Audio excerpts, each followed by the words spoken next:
2021년에 집값이 저도 급등할 걸 예상했지만 그 급등을 뛰어넘는 폭등이 있었다고 보거든요. 좀 더 집값의 고점이 좀 더 당겨진 측면이 있었고,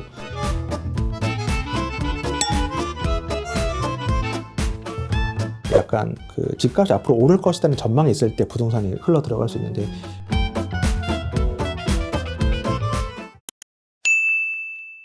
네, 오늘은 부동산 빅데이터를 연구하시는 삼토시님과 함께 이야기를 나눠보도록 하겠습니다. 안녕하세요. 반갑습니다. 네.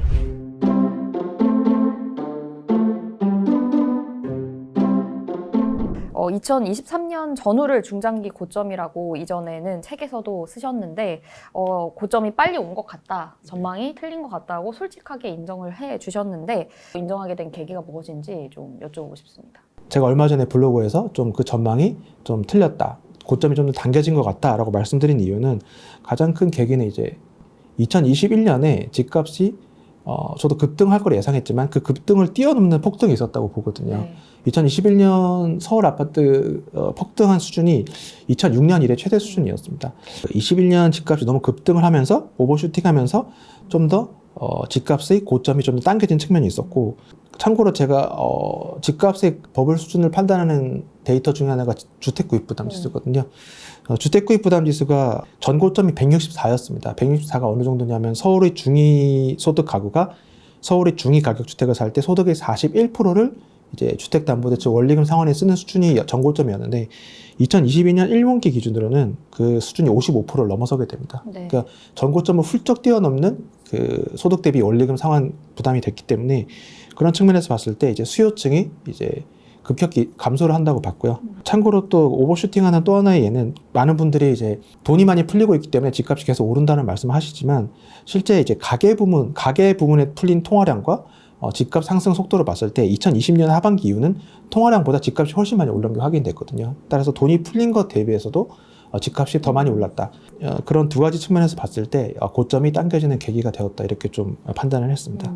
정리하자면은 급등 예상했던 것보다 너무 많이 더 올라서 그 조정 압력을 받았다, 이렇게 하신 건데, 제가 생각하기엔 그 사이에 또 사실 경기적인 어떤 변화도 있었던 것 같아요. 사실 책에서 보면은 저금리가 계속 될 거다 이렇게 얘기하셨는데, 그 사이에 뭐 전쟁도 있었고 인플레이션도 뭐 이제 높아지고 뭐 무역 적자나 뭐 이런 경기 상황도 또 안 좋아진 지금도 있고, 그래서 뭐 금리 변화도 있지 않았나 싶긴 하거든요. 네, 제가 말씀드린 그 주택구입부담지수는 2022년 1분기 기준으로 이미 전고점을 훨씬 추월했는데, 그 이후 금리도 또 급등을 했기 때문에 좀 더 그 수요 감소에 좀 더 박차를 가한 효과가 있었다고 좀 보여집니다. 책에서도 보면은 비싼 건 맞지만 더 계속되리라고 봤던 게 입주 물량이 부족하기 때문이다를 좀 큰 논거로 삼으셨던 것 같거든요. 근데 이제 입주 물량에는 변화가 없잖아요. 고점이 빨라지고 이런 전망이 엇나가게 된 이유는 무엇이라고 보시나요? 사실은 뭐 많은 분들이 또 오해하는 부분이, 이제 서울은 늘 수요가 풍부하다, 그런 말씀을 하시는데, 실제는 그렇지 않거든요. 무슨 말씀이냐면, 가격이 이제 일반 가게가 수용할 수 없는 수준까지 오르면 결국은 수요층에서 이탈하게 된다. 그래서 저는 그걸 유효 수요라고 하는데, 가격이 이제 아까 주택구입 부담지수를 말씀드렸듯이 전고점을 훌쩍 뛰어넘는 수준이 됐기 때문에, 이제 각 집을 살려고 하는 구매력이 있는 집이 이제 많이 감소를 한 상황이거든요. 한 예로 이제 KBHY 지수라는 게 있는데, 그게 뭐냐면은 주택구매 잠재력 지수인데, 아까 말씀드린 것처럼 서울의 중위소득 가구가 주택을 살 때 서울의 표준 대출을 받아서 서울에 살 수 있는 주택 재고량을 나타낸 건데, 그게 참고로 2009년 전고점 때는 그 서울 중위소득 가구가 서울에 살 수 있는 주택이 14%였습니다. 근데 지금은 3%가 안 되거든요.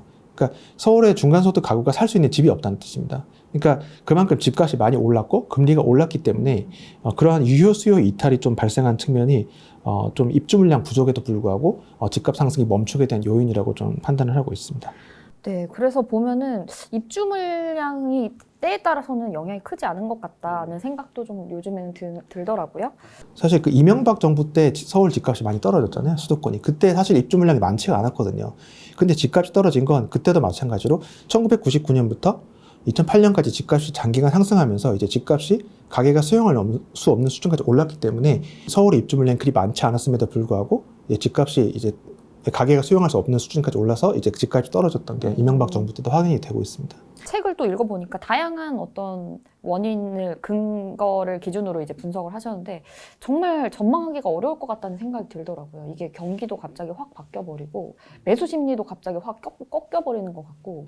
사실 저도 지금까지 여러 권 책을 냈지만 다 전망에 대한 얘기였거든요. 사실 그 전망에 대한 이야기를 했고 그 전망이 틀릴 거에 대한 부담은 늘 있었는데 사실은 그 전망이 최대한 정확도를 높이기 위해서 되게 굉장히 다양한 데이터를 사용을 해왔고 사실은 23년 고점이 22년으로 당겨진 것까지는 이제 아까 말씀드린 것처럼 21년의 급등 또 금리 급등에 영향을 미쳤는 그 부분 예상을 못했지만 뭐 방향성 측면에선 어느 정도 시기 차이가 조금 있지만 방향성 측면에서 어느 정도 크게 틀리지 않은 부분이라고 생각이 돼서 그런 부분에서 데이터가 좀 중요한 역할을 하고 있다 이렇게 생각이 되고요. 실제로 21년 3월부터 제가 이제 서울 부동산 버블 수준이 뭐 이제 전입 미답이 경주로 들어섰다 그런 얘기 계속 했었거든요. 그런 것들 데이터를 바탕으로 데이터가 이제 위험 신호를 알리고 있었기 때문에 그런 이야기를 할 수 있었던 것 같고 그런 측면에서 봤을 때 좀 심리도 중요하지만 어쨌든 어느 정도 방향성 측면에서는 데이터도 무시할 수 없는 영향을 주고 있다고 생각을 합니다. 네. 근데 이제 경기는 사실 요인을 예측하기가 어려워서 그런 변수가 크지 않나 그런 생각이 좀 들더라고요. 네. 네. 알겠습니다. 최근에 들어서는 전셋값도 거품이 꺼지고 있다. 워낙 비싸서 거품이 꺼진다. 뭐 이런 얘기도 나오거든요. 근데 일반 하락장에서는 사실 전세 수요가 높아지니까 전셋값이 높아지고 그래서 또 다시 매매가를 밀어올리는 원래 이런 패턴이 있었잖아요. 근데 지금 좀 차이가 있는데 그러니까 사실은 전셋값에는 거품이 없었거든요. 전셋값은 오로지 실수요이기 때문에 매매가와 다르게 거품이 없었는데 지금 전셋값에는 거품이 있다는 생각입니다. 왜냐하면 2020년 8월에 임대차 3법이 시행되면서 소위 말해서 전세 유통 매물이 급감을 하면서 전세값을 급등을 시킨 측면이 있어서 전세값이 오버슈팅된 측면이 있는데 입주 물량이 올해 적은데도 불구하고 전세값이 오르지 않는 모습이 확인되는 게 그런 예가 있고요. 많은 분들이 또 전세 월세화 얘기를 해주시는데 그것도 이제 좀 다른 관점으로 보면은 서울 기준으로 월세 반전세 비중이 2021년 3분기에 40%였는데 4분기 41%, 2022년 1분기 40%, 2분기 41%로 40%에서 더 이상 안 오르고 있습니다. 그러니까 전세의 월세화가 또 약간 멈춘 상태거든요. 금리가 오르고 있음에도 불구하고 전세의 월세화가 40%대에서 지금 멈춰 있다는 건 현재 이 정도가 좀 상단으로 보여지고 그런 측면에서 봤을 때 좀 입주 물량이 적음에도 불구하고 전세값 또는 월세값이 오히려 이제 하향 안정화되는 상황이 좀 올 것이라 보여져서 그런 부분이 매매가 상승에도 좀 제약으로 좀 이렇게 반영될 것 같고요. 또 하나는 많은 분들이 또 오해하시는 부분 중에 하나가 서울의 전세값이 생각보다 서울 입주 물량이 아니라 수도권 입주 물량이랑 영향이 깊다는 게 제가 좀 데이터를 보니까 확인이 됐거든요. 서울 입주 물량이 적어도 주변에 수도권 입주 물량이 많으면 서울의 전세값이 조정을 겪어왔었습니다. 근데 제가 수도권 아파트 착공 물량을 보니까 2018년에 18만 호 정도였는데 2019년과 20년에는 약 22만 호였고 21년에는 24만 호 근처까지 올라갑니다. 그러니까 수도권 아파트 착공 물량이 계속 늘고 있거든요. 따라서 이런 부분을 봤을 때는 서울과 수도권이 전월세 하방 압력이 점차 좀 강화되고 그 부분이 매매가 상승에도 좀 계속 제약으로 작용하지 않을까 이렇게 예상이 되고 있습니다. 네, 지금 전세값도 많이 거품이 껴있는 상태인데 입주 물량도 많아서 아무튼 당분간 좀 하향 안정화될 영향이 높다 이렇게 얘기하셨는데 또 하나가 이제 내년에는 임대차법을 근데 2년 시기의 도래를 우려하면서 또 선제적으로 또 마련하는 게 있잖아요. 그래서 내년에는 뭐 실거주 의무도 완화될 것이다. 이런 것들도 어쨌든 하향 안정화에 영향을 미치지 않을까. 특히 서울 같은 경우는 실거주 의무가 강화되면서 집주인 뭐 예를 들면 서울에 집을 갖고 있지만 다른 지역에 살고 있던 분들이 서울로 이제 몰리게 되면서 서울의 전세값을 또 밀어오른 측면이 있다고 보여지거든요. 사실 제 주변에도 그런 분들이 계시고 사실은 경기도에 살고 있었는데 집은 서울에 있지만 경기도에 살고 있었는데 직장 때문에 그런 실거주 의무 때문에 할 수 없이 직주 근접 때문에 경기도에 살고 있었지만 다시 서울로 주거지를 옮기는 경우도 많았는데 실거주 의무가 완화되면 서울에 좀 그런 서울에 실거주하려는 분들이 다시 이제 경기도 직장 근처로 또 옮기려는 수요도 좀 더 일어날 거로 보여서 서울 기준으로는 그 부분도 좀 전세값 하방 압력으로 좀 작용할 것으로 보여집니다. 또 이 영상을 시청하시는 분들이 뭐 다양한 지역에 거주를 하시기 때문에 서울 외 지방 주택 시장에 대해서도 많이 관심을 가져야 하시거든요. 뭐 과거 하락기는 서울이 하락하더라도 상승하는 곳이 있고 했었는데 지금 상황은 좀 어떻게 분석하면 좋을까요?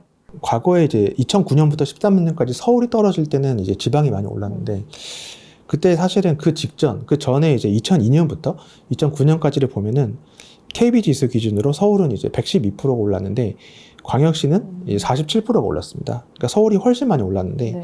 그나마 광역시 47%에는 인천 74% 오른 거 포함돼서? 빼면 포함된 거기 때문에 그걸 빼면 더 낮아지거든요. 그러니까 서울과 지방 광역시의 상승률이 한 3배 이상 차이가 났던 거죠. 그러니까 서울이 원체 광역시보다 많이 올랐기 때문에 하락장에 왔을 때 서울이 이제 하락장이 왔지만 광역시는 덜 올랐기 때문에 이제 오른 측면이 있었고, 그걸 방증하는 또 하나가 이제 전세가율인데 2009년 초 기준으로 서울은 전세가율이 40% 밑이었습니다. 그런데 지방 5대 광역시는 60에서 70%대였거든요. 다시 말해서 실수요가 이미 탄탄하게 받쳐준 상태의 상승이었기 때문에 그러니까 전세가율이 저는 이제 또 하나의 그 버블을 판단하는 요소라고 보여지는데, 이 전세가는 이제 주택의 사용 가치를 이제 반영하고 매매가는 여기에 더해서 투자 가치, 사용 가치 더하기 투자 가치가 반영됐는데, 전세가율이 낮다는 건 이제 매매가와 전세가의 괴리가 크기 때문에 그만큼 사용 가치보다 투자 가치가 과대 반영된 걸 의미하는데, 그러니까 서울은 이제 전세가율이 40% 밑이었거든요. 네. 그러니까 투자 가치가 과대하게 반영돼서 이제 집값이 떨어진 반면에 2009년에 광역시들은 이제 전세가율이 60, 70%대니까 투자 가치가 과소하게 반영돼 있었기 때문에 상승 여력이 있었던 셈입니다. 그래서 서울이 이제 하락할 때 이제 지방 광역시가 오를 수 있었는데 현재는 좀 다릅니다. 그러니까 2014년부터 2022년 올해 6월까지 서울이 KB 지수 기준으로 약 82% 올랐는데 광역시는 약 한 48% 올랐거든요. 지난 상승장 때 비해서 서울과 광역시 상승률의 차이가 이제 많이 좁혀진 거죠. 그렇기 때문에 이번 장에서는 하락장이 온다고 했을 때 또는 왔을 때 이제 서울이 떨어져도 광역시가 오를 가능성은 상대적으로 적어 보이고요. 또 하나는 이제 모든 광역시 주택 구입 부담 지수가 그 각 광역시 주택 전고점을 돌파했습니다. 그러니까 각 광역시도 이제 사실은 이제 숨이 찼다 이렇게 좀 보여지고, 그래서 서울이 이제 하락했다 해도 광역시들도 좀 다시 과거처럼 상승하기는 어렵다고 이렇게 판단이 됩니다. 동조화된다 뭐 이렇게 표현하시는 분들도 있더라고요. 이번 장에서는 서울과 지방 뭐 광역시 기준으로 비슷한 흐름을 보였기 때문에 과거와는 좀 다를 수 있다 뭐 이런 얘기신 것 같고요. 이제 인터뷰 시작 전에 보니까 추경호 부총리가 15억 주담대 금지는 검토하고 있지 않다고 언급을 했더라고요. 최근에 또 기대감이 높아지는 게 15억 주담대 금지나 뭐 규제지역 해제나 뭐 제초안이나 뭐 이런 규제 완화 움직임 뭐 이런 얘기도 조금 솔솔 나오고 있는데, 집값이 안정화되는 시기니까 거래를 활성화하기 위해서 뭐 이런 규제 완화가 필요하다고 보시는지 어떻게 평가하시나요? 급락하는데도 부작용이 양산된다고 봤을 때 좀 다 가격을 올린다기보다는 좀 연착륙을 위한 규제 완화는 필요하다고 생각하고요. 다만 이제 시기를 다소 놓친 감이 있는 건 과거 하락장 때 보면은 규제 완화가 크게 영향을 못 미쳤다는 게 좀 사실이 있었고, 사실은 그 심리가 꺾이면 그 규제를 완화해서 했다고 해서 심리에 전환하는 게 그렇게 또 쉽지는 않은 것 같아요. 그래서 게다가 15억 주택담보대출을 다시 이제 없앤다고 금지를 없앤다고 해도 DSR 규제가 여전하고, 또 사실은 15억 이상 집을 살려고 하면 이제 그 본인의 집을 팔고 이제 대출을 받아서 15억 이상 집을 살려고 해도 본인의 집 자체가 안 팔리고 있는 상황이기 때문에 갈아타기도 현재 쉽지 않기 때문에 규제 완화는 어느 정도는 좀 연착륙을 위해 필요하지만 현재로서는 그렇게 큰 효과는 좀 안 보여진다고 좀 판단이 됩니다. 연착륙을 위한 조치는 필요할 것이다 이런 공감대는 있는 것 같아요. 워낙 거래량이 지금 정말 최저 수준이다라고 하는데 어떤 것들이 돼야 좀 거래가 좀 유도가 될까요? 대출을 푸는 건 현재 가계 부채가 좀 적지 않은 수준이기 때문에 대출을 푸는 건 아까 말씀드린 DSR 규제를 푸는 건 좀 쉽지 않지만, 예를 들면 뭐 취득세 중과를 좀 약간 풀어준다거나 그런 식으로 해서 매수세를 어느 정도 유입을 해줘야 이 급락세 또는 이제 좀 거래가 너무 없는 부분 부작용은 좀 피할 수 있지 않을까 이렇게 생각을 합니다. 근데 취득세라는 건 어쨌든 뭐 2주택 이상이니까 어쨌든 그게 다주택자가 뭐 늘어날 수는 있겠지만 어쨌든 그래도 누군가 사주긴 해야 하니까. 네, 너무 거래가 없는 것도 사실은 문제라고 생각되거든요. 결국은 뭐 집을 살 수 있는 여력이 있는 분들은 아무래도 다주택자들이 좀 상대적으로 유리하다고 봤을 때 대출 규제를 푸는 거는 좀 조심스럽지만 이제 취득세 중과는 좀 어느 정도는 완화시켜줄 필요가 있지 않나. 그래서 좀 연착륙을 좀 시도해야 되지 않나 이런 생각이 듭니다. 네. 그리고 가장 중요한 게 이미 변곡점에 들어섰다고 인정을 하셨잖아요. 그래서 하락장이 얼마나 갈 것으로 예상을 하시나요? 사실은 그 제가 23년을 고점이라고 전망했다가 22년으로 개인적으로 당겨졌다고 보는데 그게 이제 시기보다는 이제 지수가 너무 올랐기 때문에 그런 측면이 있기 때문에 사실은 하락장도 언제까지라 예상을 하도 그 전에 많이 예를 들면 너무 많이 떨어졌다 예상보다 그렇다면 저점에 빨리 다가갈 수 있다고 보여지는데 시기적으로 개인적으로는 3기 신도시 입주 26, 7년이 좀 굉장히 좀 타격이 좀 있는 해라고 보여지거든요. 왜냐하면